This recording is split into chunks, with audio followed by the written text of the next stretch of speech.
안녕하세요. 한산 한작가입니다. 오늘은 일곱 번째 이야기로 사업 문제 해결 과정 7 스텝 중 두 번째인 이슈 분리에 대해 이야기 나누겠습니다. 바로 시작하겠습니다. 사업 문제 해결 과정은 7단계로 진행됩니다. 만족할 만한 수준의 해결이 될 때까지 그 과정은 처음부터 다시 시작되기도 합니다. 지난 시간에서는 1단계 문제의 정의를 다루었습니다. 무엇보다도 제일 중요한 단계라 말씀드렸습니다. 이번에는 2단계인 이슈의 분리입니다.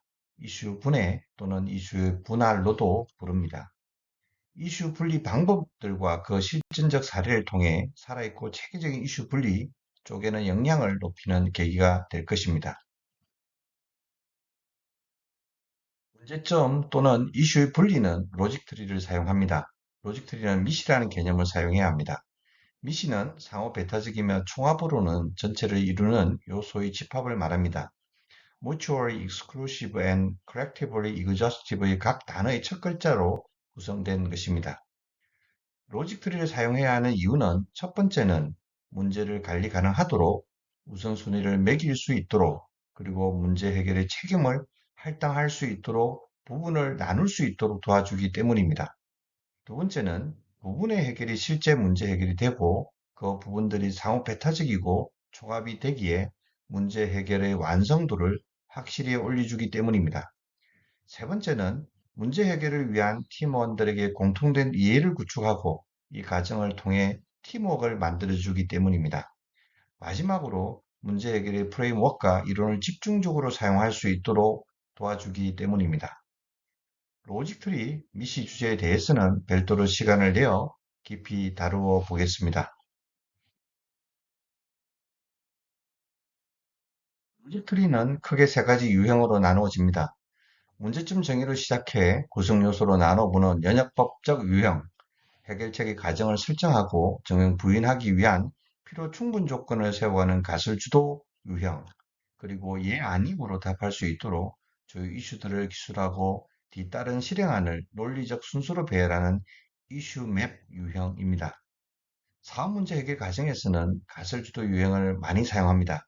특히 사업 전략, 사업 포트폴리오 전략, 마케팅 전략, 신사업 전략 등 전략 수립 시 적극적으로 사용하면 좋습니다.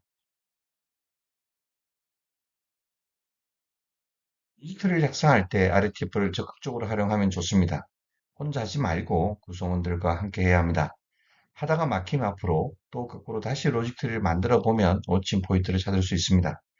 복수의 로직트리를 시도해 보는 것도 좋은 방법입니다. 마지막으로 질문을 유도하는 적절한 문제 해결 도구 또는 프레임워크를 활용하는 것도 좋습니다. 로직트리 작성은 고통스러운 과정이고 노력이 상당히 들어가지만 이 과정이 문제 정의와 함께 문제 해결의 50% 이상을 차지한다는 점은 분명합니다. 지금부터는 앞서 배운 문제의 분리, 즉 로직트리를 활용한 실전 사례를 간략 소개하도록 하겠습니다. 이슈 분리 방법 중 연역법에 해당되는 사례입니다. 호야사의 수익성 재고를 산업 수익성 재고와 산업 대비 호야사의 수익성 재고로 분리하여 접근하여 문제를 분해해 나가는 방법입니다. 의외로 이러한 방법이 유효한 경우가 많습니다. 특히 산업 평균 대비 자사의 수익성이 낮거나 정체된 경우에 적극 활용해 볼 필요가 있습니다. 두 번째 실전 사례는 문제의 정의 1에서 살펴본 한 오일사의 사례입니다. 가설주도 유형입니다. 한 오일의 기회가 존재하는가를 네 가지 이슈로 분리하는 방법을 사용하였습니다. 첫 번째는 현재의 성과가 왜 악화, 추가적 조치로 개선될 수 있는가? 두 번째는 다른 성장 대안이 전반적 성과를 메꿀 수 있는가? 세 번째는 현 사업에서 비용 또는 자본 지출을 줄일 기회가 있는가? 마지막으로 자산 소유권 리스트럭처링으로 성과를 개선할 기회는 존재하는가입니다. 한오일과 같은 가설 주도형 로직 트리는 사업 현장에서 많이 사용되고 유용한 방법이라고 보시면 됩니다. 글로벌 3대 컨설팅 펌 맥킨지, 베인 컴퍼니, BCG가 전략 컨설팅 때 일반적으로 많이 구사합니다. 로직트리 세 번째 사례입니다. 가설주도 유형이며 핵심 브랜드를 재구축해보자는 것입니다. 마케팅 전략을 새롭게 수립해야 하거나 기존의 브랜드 인지도, 선호도, 이상 징후가 있을 때 활용해 볼 수 있는 사례라 할 수 있습니다. 매출이나 이익이 특정 브랜드에 대한 의존도가 높은 산업군, 소비재 등의 경우 전략적 이슈를 다룰 때 충분히 참고할 만합니다. 마지막 로직트리 사례는 예 아니요 이슈 맵입니다. 사나라는 가상의 기업을 상정해서 만들어 본 것입니다. 사나의 특정 건전지의 제품 서비스 속성에 중요한 가치를 두고 프리미엄을 지불할 것인가 라는 질문에 대해 논리적이고 체계적으로 답해보는 방식입니다.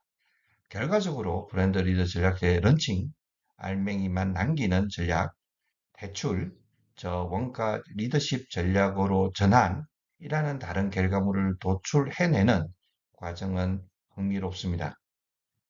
문제의 분리, 이슈의 분리에 사용되는 로직 트리는 강력한 문제 해결의 실마리입니다. 집단 지성의 힘으로 만들어진 로직 트리 하나가 엄청난 효과를 내는 실제 사례가 많습니다. 직접 해봐야 합니다.